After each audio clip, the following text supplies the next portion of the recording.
Thank you so much for coming. Today, I have Cassie Trujillo, and she is the founder of the Leaderful Life.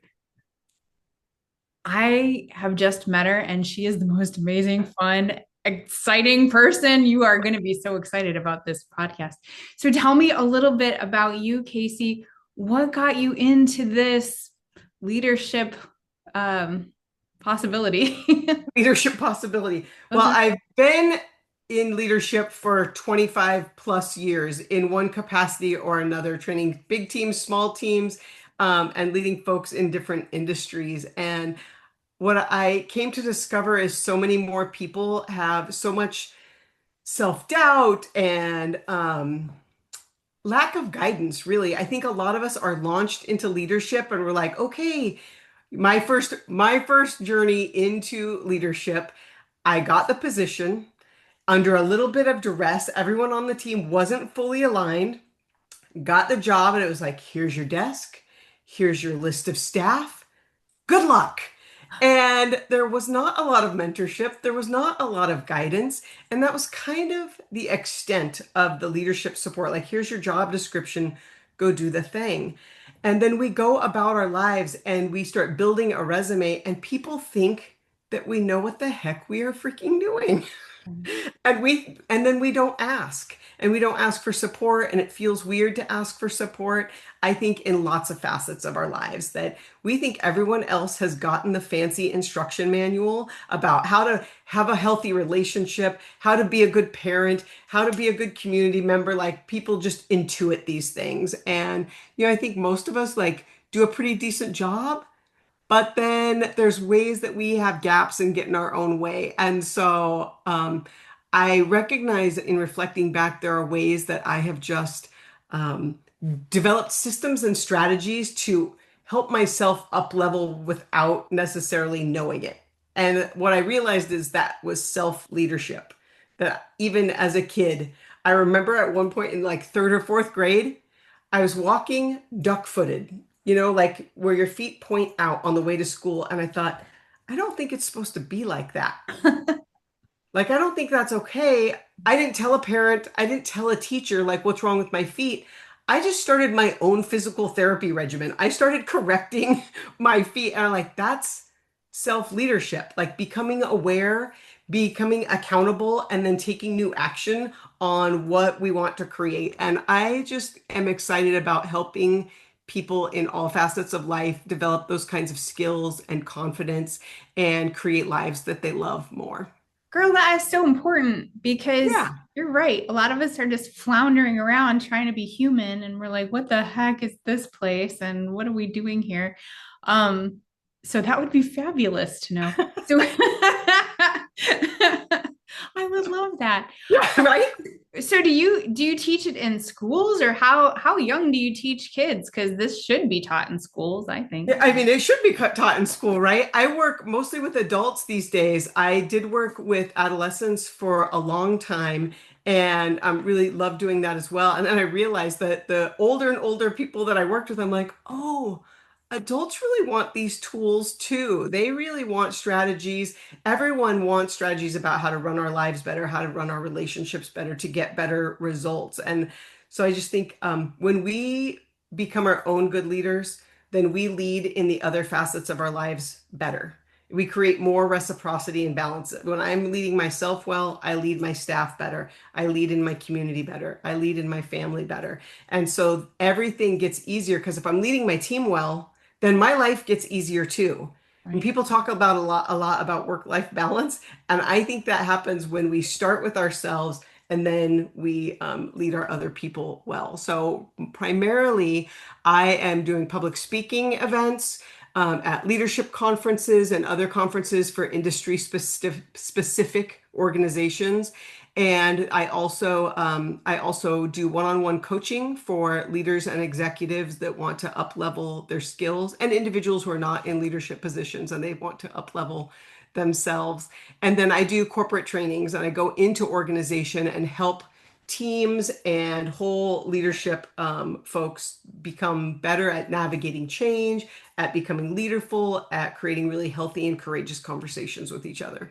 Oh my gosh, I love this so much. Did you write a book about it? I'm just starting a book. Of course you are. Yeah, just like a month and a half ago, I made the commitment to start a book, and a week ago, I took myself on my first self-imposed leadership or book writing retreat, Right? and Yeah. I started writing my book. It's going to be called Self-Leadership is Your Superpower. Yeah, girl, that is so important because I already saw the book when you were talking about all this. Like I I'm can like, see it yes, I laid want to out. read it right now. Oh Yeah, my I'm gosh. really That's excited. so since you've been doing it for a while, what are some of the fun like success stories that you've seen with people that Oh, yeah, yeah. I mean, I think that what I love most is when people get so excited and realize that they are capable of way more than they ever thought.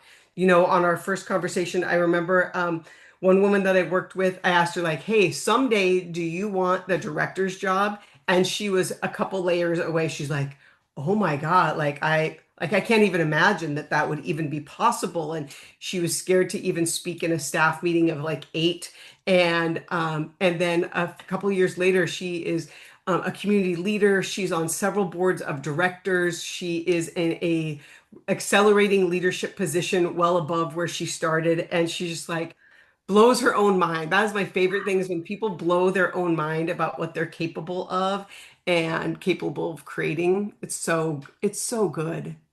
girl, that's so fun. I I know. I I'm so excited about this. Yeah, you'd be doing TED Talks. That's a goal. That's my goal. I really do. Like, I want a TED Talk and a talk show and a podcast. Yeah. Like, uh-huh. So those will happen in some order, but I'm just imagining, if you put like somewhat the energy and fun and playful, like Ellen and Kelly and Oprah in a blender, then Right. that might be what you get me. Like a little inspiration, a little fun and goofiness, and then some heartfelt connection and talk. So Absolutely.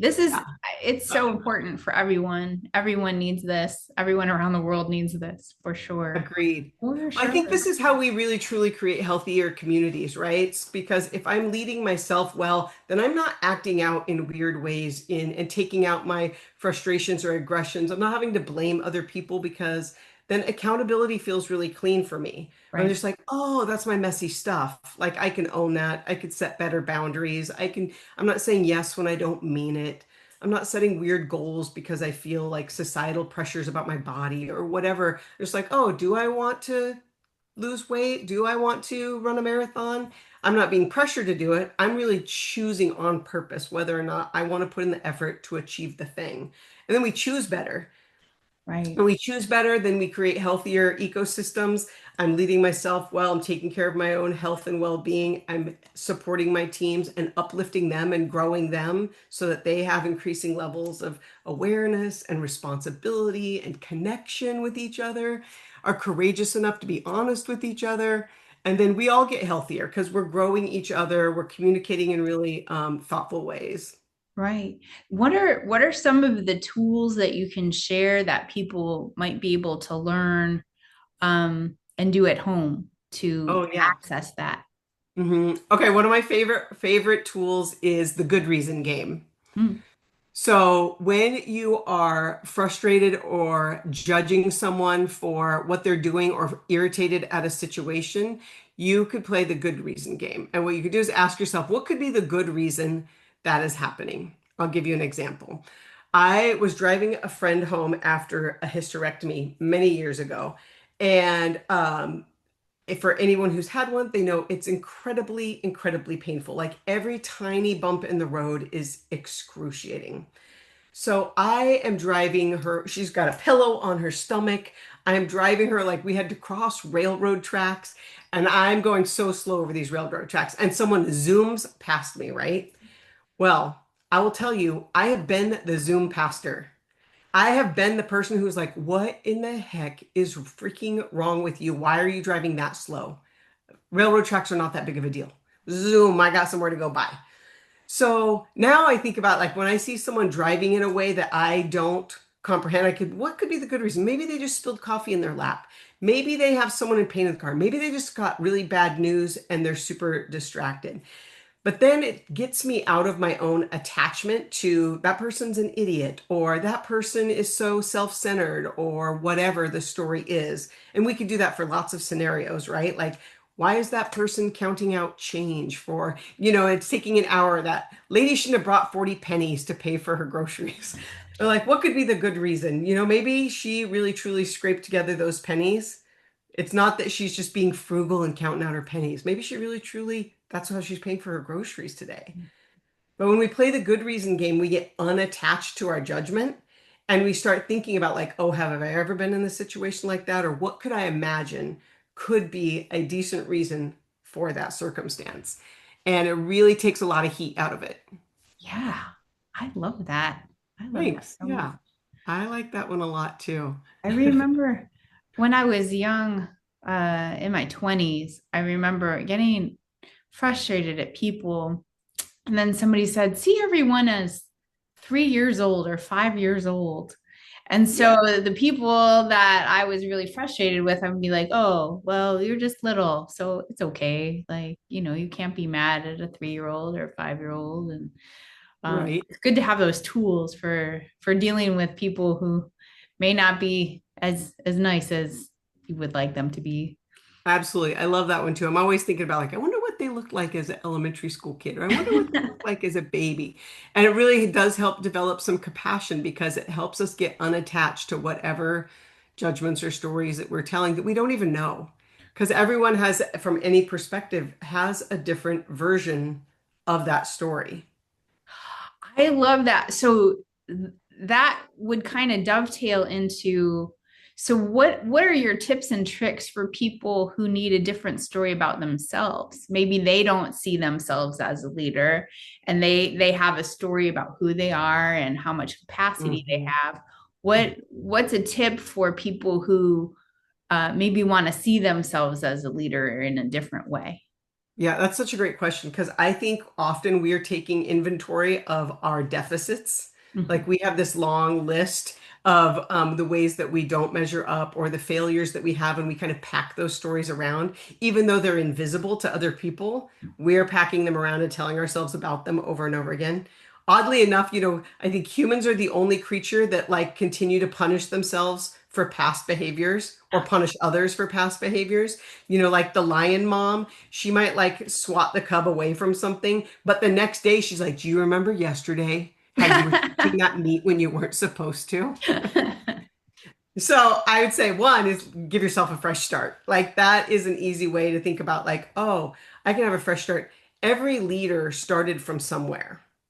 Like every leader started from somewhere. So it's not really about whether or not you have everything it takes right now. Are you willing to work on if there are gaps? Because that's true too. It's not like, oh, you're a fantastic leader now. That might not be true. But are you willing to do the work to grow into those leadership skills and capacities? What are you willing to do that? Can you find yourself a mentor or someone that you trust that would be willing to give you honest feedback? I Mhm. think it's something that we lack a lot in life. Is, you have your besties, and they'll often tell you that they're great cheerleaders and they will rah you, but will they really tell you the truth? Like, yesterday you were a little too spicy with whoever. That you could have taken the edge off that, or maybe there's an apology that would be really important to clean that relationship up versus being on your side. It is great for people to be aligned with us and care about us. It is different than if they're co-signing our bad behaviors. So if we want to really grow as a leader, then get some feedback from someone who you trust to be honest. And sometimes it's just as little as saying, "Hey, I'm really looking to grow in this way." And this is about any topic, Mhm. right? I'm wanting to grow this thing. Are you willing to give me some honest feedback? I have some questions. I really need the honest feedback to grow. And so to really directly ask for that kind of feedback in a way that tells the person, I'm looking for the truth, not for you to pat me on the head or just make fluff me up and make me feel good. Right. And I suppose you really have to think about who that person would be. Yeah. Yeah. Yeah. And you might have to test drive a few people, Right. right? Hmm. I talk about test driving new habits a lot, or new tools, because everything's not for everybody. Hmm. But you really go take it out and take it for a spin a few times to see, does it really fit? Does it really jive? And so you might have to ask a few people, and they'll say, yes, I'll give you the truth, but do they? Right. And if they don't, then just move on and ask someone else. Right. Right. And so when you work with companies or Mhm. groups, do you assign people like little accountability buddies, or how does that work with like after the show? So After the after show. after you go away, how do Uh, they keep up with that work? hmm I do some continuity programs where I come in and do refreshers.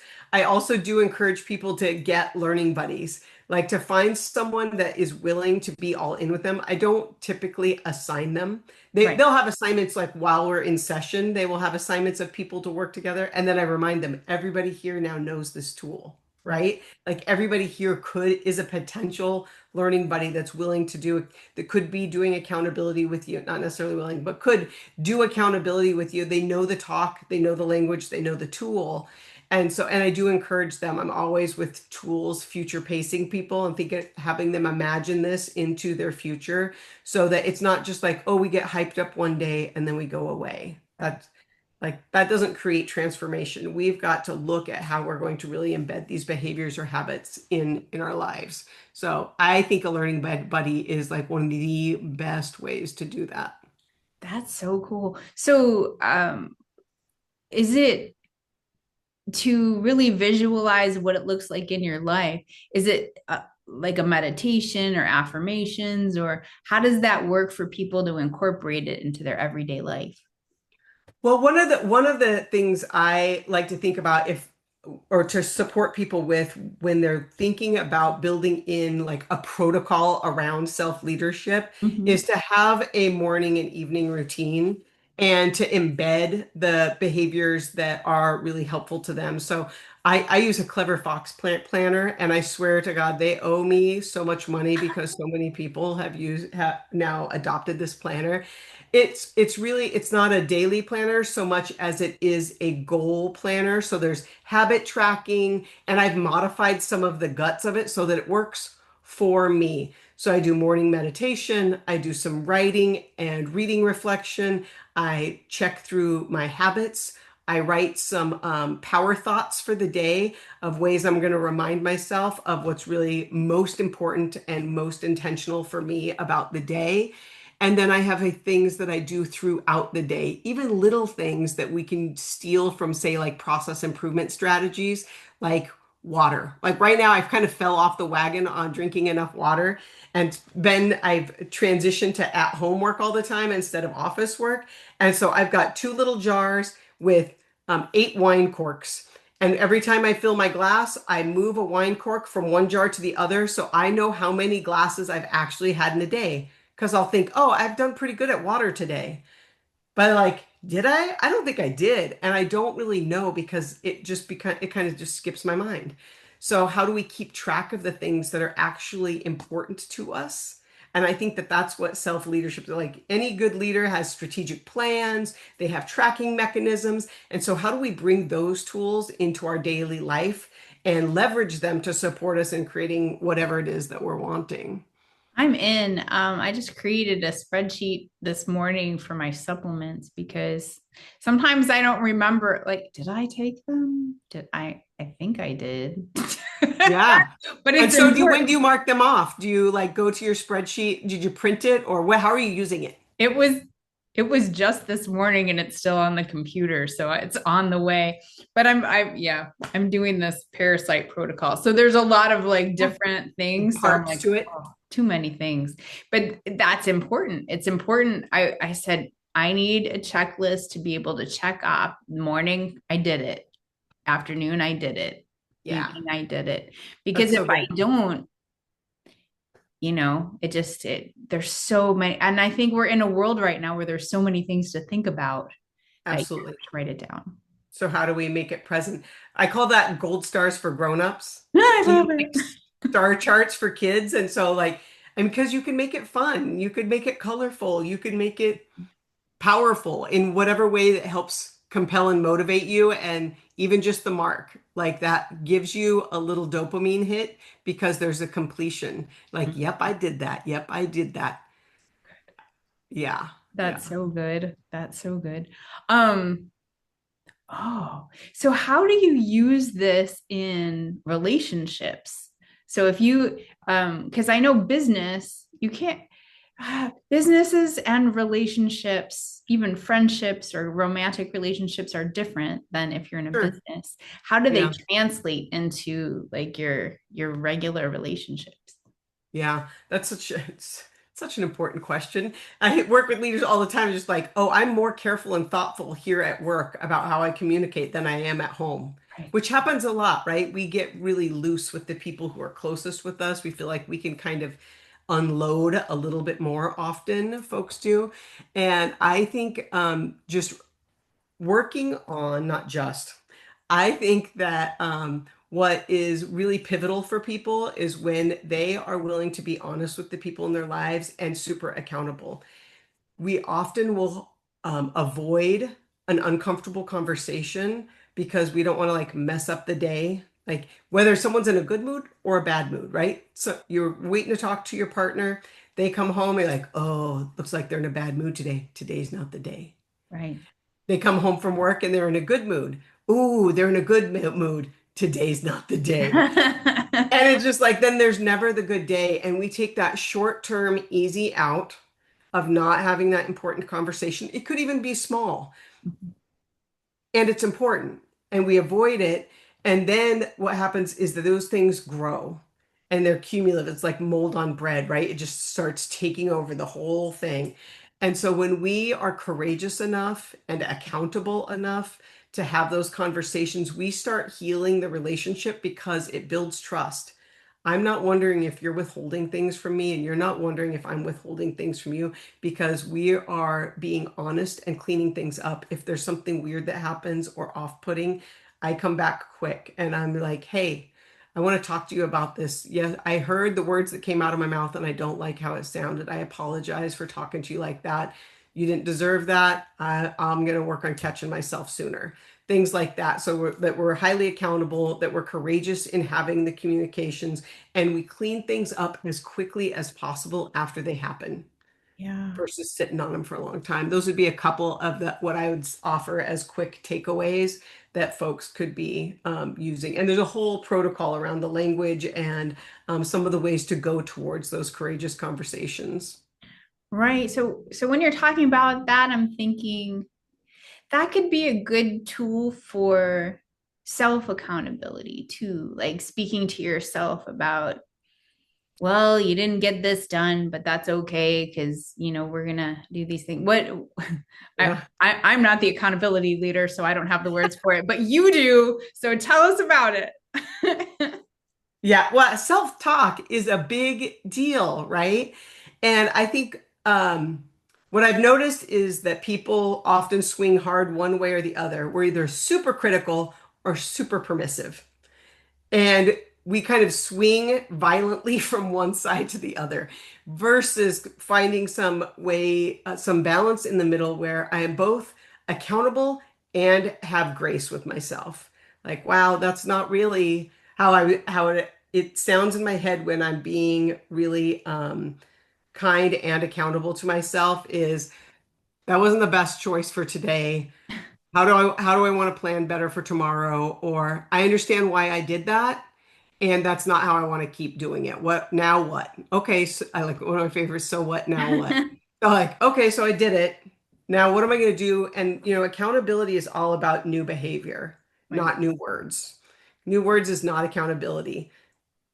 That's powerful. Yeah. Accountability is about new behavior, not just new words. Yeah, that the new words is the initial commitment, but the new behavior is the proof. And that's how we start rebuilding self-trust, is that when I make a commitment to myself, when I set a boundary or an expectation or state that I am going to do a particular thing, that I actually do it. And so when we have a lot of self-doubt and self-trust issues, it's often because we continue to commit over and over to ourselves and then not follow through. We will often keep commitments with other people at a greater degree than we keep them with ourselves. And then that starts to diminish self-trust. Right. And then some people decide not to do anything because they're like, oh, well, I don't want to break my commitment, so I just won't commit to anything. And I mean, that's a That's a thing, choice. right? That's a choice. Why not? How's that working for you?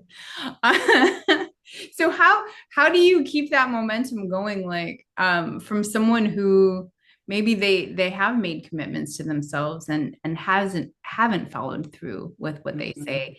What are some of the tools that they can use to really say this is important to me, and I want to follow through on this? Yeah. Well, recommitting to yourself is important, although some of us can do that over and over again. I've done it, right? Okay. I think that, one of the words that you said was momentum, and I think momentum over motivation is so important because motivation, we can get that ramped up, and then when it crashes, we can kind of quit. Like, because motivation is energetically fleeting. Right. It's hype and then it's gone. And so, um, I mean, I don't have all the magic to momentum. And I know that it's really important. And one of the ways to help create momentum is to make the barrier to whatever you're trying to do small so that it's not a big hurdle. Anyone who has like pushed a broken down car knows that the initial push is the hardest. And once you get it moving, it's easier. And so to make that barrier to entry super small to begin with, if you want to start a walking program, that you walk down to the end of the block and back, or you walk around the building at work or whatever, one flight of stairs and down. I used to walk the stairs at one of my old works and I would just go up and down 10 times this kind of medium-ish flight of stairs to just start doing something more physical of whatever was available to you. Mhm. But to make it whatever it is small, I know in Atomic Habits, James Clear talks about like flossing one tooth, just like floss one gap. Because once you start doing it, it feels easier. But if you're like, oh, I got to go floss my teeth, like it's so far away and I've got to stop watching my show or whatever it is, like how do you just make that as easy as possible? I'm going to go grab a floss pick and I'm going to stand in the living room and floss one tooth. And then you'll probably do two. But just make the barrier to entry early, small, and then quit before you hate it. Mhm. Don't go gangbusters like all or nothing. One of my clients had so much success because she would do all of these. She wanted to do all these fitness things. She's like, I'm going to do my nutrition tracking and track my macros, and I'm going to move my body more and drink more water. And she would want to do all the things. And I'm like, let's slow that down. Let's no more than three small new things. And tracking all your macros is not one thing. Like, okay, track your water and your protein. That's two. What's one other thing? I'm going to get 8,000 steps instead of 10,000 steps because it's so extreme. By the way, 10,000 steps was just arbitrary because it was good marketing and it's a magical number in, I think it's either Japan or China where they started creating pedometers. And so 10,000 is arbitrary. It's just a marker. So you can make your own false goal of any kind just to get yourself going. That's so interesting. I Yeah. So we were, we were talking about that the other day, actually. My boyfriend and I go for a walk every day, and we're like, I wonder how far this is. I'm like, well, I could bring my phone, and my phone could tell me exactly like how far we're yeah. going, but it doesn't matter, right? It's whatever makes you feel accomplished, Yeah, to that tree and back. right? Like with my last work group, there was a telephone pole, and we'd walk to it, and I would have them touch the telephone pole. Like we're touching that telephone pole because it's just a marker. It's like I've completed something, and I turn around and go. I'll do that on the beach. I did it at my walk. Like there was a particular like structure that some kids had built, and I'm like, I'm walking to that beach or to that structure. I'm going to touch it, and that's when I get to turn around. Oh, I love that. Is there any fun, like a really fun thing that you couldn't do or you felt really like, oh my God, I don't even know about this. And then you totally succeeded doing it with your process? Oh, with my process specifically, well, I mean, I started my own business. That's a lot. I I left the corporate world and started my own business, so that felt like a really big deal. I in 2012 I made it to the goal of losing 100 pounds, and that was like medication free. It was all, not that I don't have any shame or blame about medication, go for it. But at that time that wasn't even available. And that was through mindset, managing my mindset, creating goals and gamifying things and strategies around just really managing self-management and self-leadership around creating the outcome that I really wanted to create. And I hit the 100-pound mark in I love, April 5th of 2012. girl, I love that so much. I'm almost there, actually. I'm almost there. Yeah. Since last May, I'm almost to 100 pounds. Congratulations. Congratulations. It's a huge accomplishment, and it is just so much more than managing food and movement. There's so much more to it. And when we really understand that and think about that, it shifts everything. I tell a story about, like, remember reading an Oreo package and looking at the package and it says serving size 2 cookies. And I thought, who the F eats 2 cookies? Right. That's not a thing. And so I remember literally thinking that. And then I was then thinking, oh, maybe people who don't struggle with their weight as much as I do Right. actually do eat 2 cookies. I mean, many people I know say a row of Oreos is a serving size. Right. But Right. those kinds of things, like thinking about swapping your thoughts, I think that's another self-leadership tool that is one of my very, very favorite, is all of our thoughts create our feelings. And so to create thoughts that are more helpful, that create better feelings, and from that feeling, we create better actions so that we can manage our circumstances in healthier ways, stronger ways, ways that we like the result. They don't just satisfy us in the moment. They satisfy our future selves, like that our future selves are proud of us. Totally. That, so as you're talking, I'm thinking, especially with the weight loss and the transitions that everyone's making into being a leader. Mhm. Um, I know that I had cognitive dissonance, and I still kind of do, about my body, like knowing Sure. who I am now as opposed to like a year ago, right? Yeah, And I think people probably have that as they're transitioning into their leadership, into who they are absolutely. coming into. And so what are some of the tools or things that we should know about that?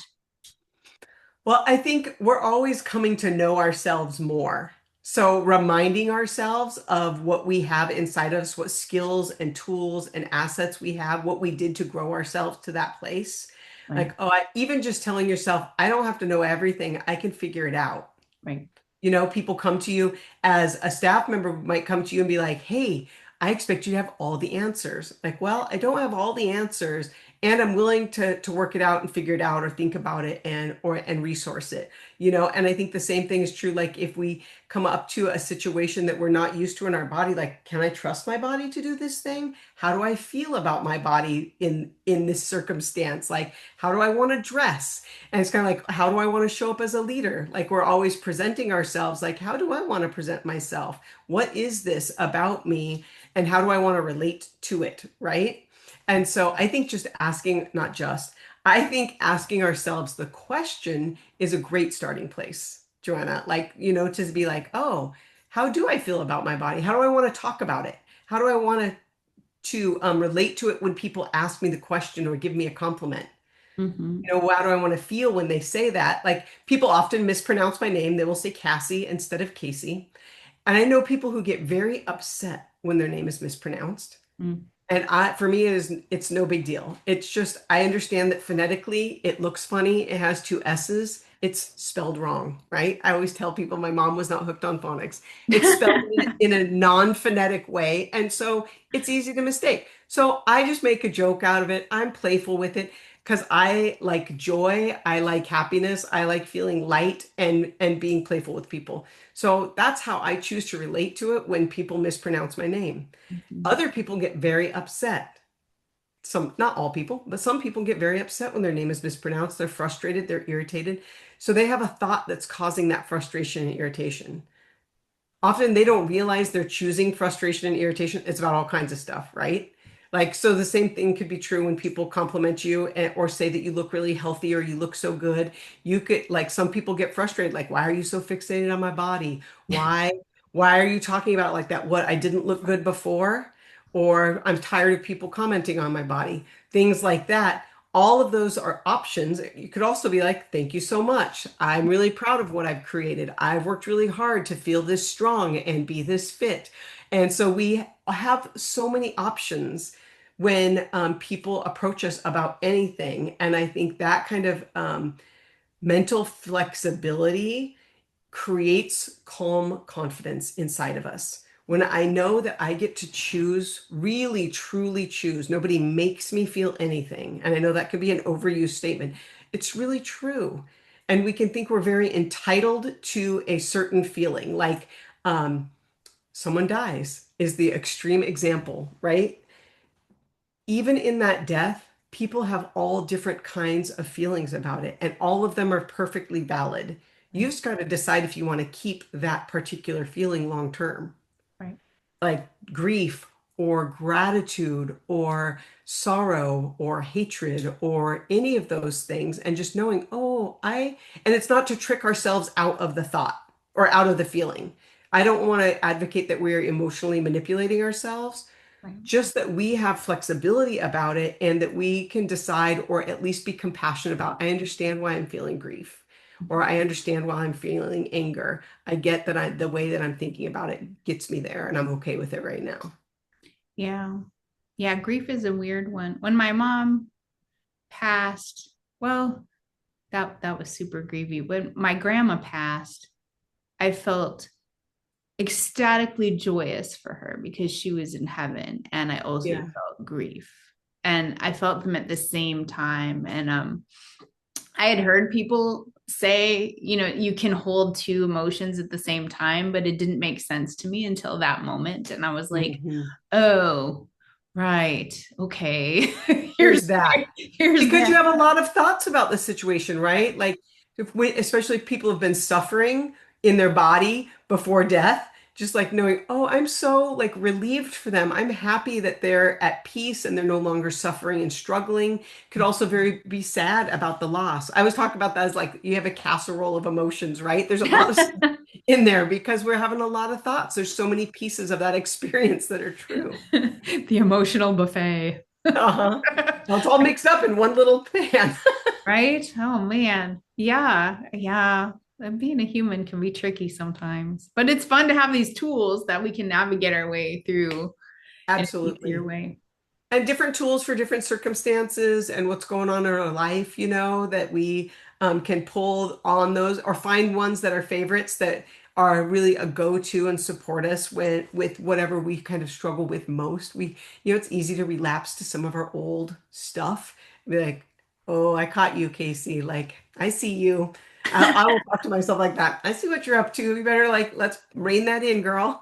That's fun. What's your go-to tool for something that comes out of the blue and you're just like, oh, I mean, it's really the thought replacement, the good reason game and doing thought replacement. Like, well, if how do I want to feel right now? right. Like, what do I want to think about this? There's options, Casey, because we get into like well-grooved patterns. If we have practiced frustration and irritation a lot, if we have practiced passivity and kind of being dismissive a lot, whatever our kind of go-to habits are around reactivity, whatever our defense mechanisms are, it can be really easy to go to that. And so to stop ourselves and really be intentional, like that just creates so much better results relationally, in leadership, like, because those are all relationships. We don't go anywhere without relationship unless you're a hermit and you are living off the grid all by yourselves, no drops, no nothing,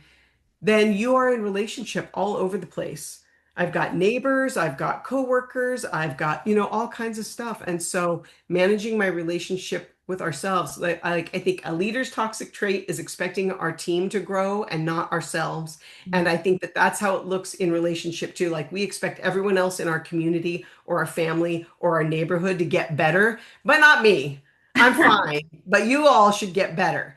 And so when we get really highly accountable and do that for ourselves, like all the things improve. And then, just leveraging whatever tools you find in the world to like on purpose do it better. Like Yeah. on purpose improve. If your relationships aren't working, what do you want to do about it? If your health or your finances or your mood are not working for you, there's tools available for it, which is beautiful. Like we have so much information and so many things available to us. And that's why I love doing this is because I like making science simple and giving people really tangible tools that they can go out and just use quickly and easily and start seeing the results really quickly.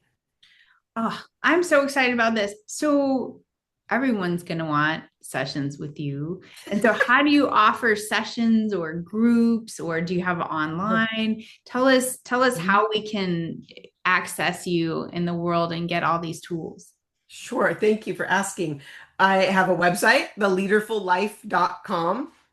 And so there's an opportunity you can schedule one-on-one consultations with me, either for to have me come and do speaking events or training events for your teams or staff or your organizations, and then also for one-on-one coaching. And so you can schedule a session and we can just chat about like what's going on for you, what you're looking for, and how I might be able to support you. And then we can see if that's a good fit for you. If my style, my energy, my approach feels like the right thing for you. And what I think is rad is that even on a consultation, I'm sending people with tools. They're already learning stuff even when we're chatting about what's going on. Because I'm just not all about rah rah. I want people to have real tangible things, like to practical ways to really start improving the things that are causing them stress and tension and disappointment. I'm Or excited, if they're just feeling regular, how to like, woo, like right? next level and get excited and create that kind of joy and excitement and fulfillment that you're like, yeah, I freaking love my life. I love it. I'm gonna listen to this again and again to just like pull out all the little tools and be like, yeah, yeah. Yeah. Because we all need, you listening, you need all these tools for sure. So let's do it together. I'm Let's. excited. And I'm excited to read your book. Hurry up. Yeah, I'm hoping to publish by the end of the year. So, So good. So good. Thank you yay. so much for being here today. I appreciate all of your wisdom and all of your tools. And if you want to come on again, I would love to have you on again, and we'll just I'd talk love about more that. tools because this stuff it should be in every school. It really should. Absolutely. I agree. Yeah. Like the earlier we know these tools and can integrate them in our lives, like the better. And I have coached retirees. I have coached people in their 70s, like and 80s, like that are just like, hey, I know I have some things that are causing me to not love my life. So it's never for anyone who's thinking that like, oh, I'm too old to start like changing things. That is not true. You are never too old to start creating a happier, more joyful, more fulfilling life. Like, do it. Do it. And thank you, Joanna, for sharing all, like, creating this portal and pathway for people to learn and gain new insights and tools and be exposed to all kinds of really cool people that you bring on your show. Like, thank you for doing that. Oh, it's so fun. And I love talking to people, and I seem to bring out people's superpowers. And so every for years and years we were talking and saying, "Oh man, I wish we would have recorded this." And now I'm like, "Okay, let's do it." Like, I'm going to Let's do do it. it so the whole world can see, because That's gosh, so you're a cool. superhero. I love you. Yeah. That's rad. Yeah, Thank yeah, you. yeah. Thank you so Oh, much. and if you know someone that's a superhero and wants to be on my show, please let me know, and I would love to have them. And if you'd like to subscribe and like the channel, I would totally love that and appreciate it. And watch this show Subscribe and again. like her channel. Thank you all for watching, and we'll see you next time. Bye.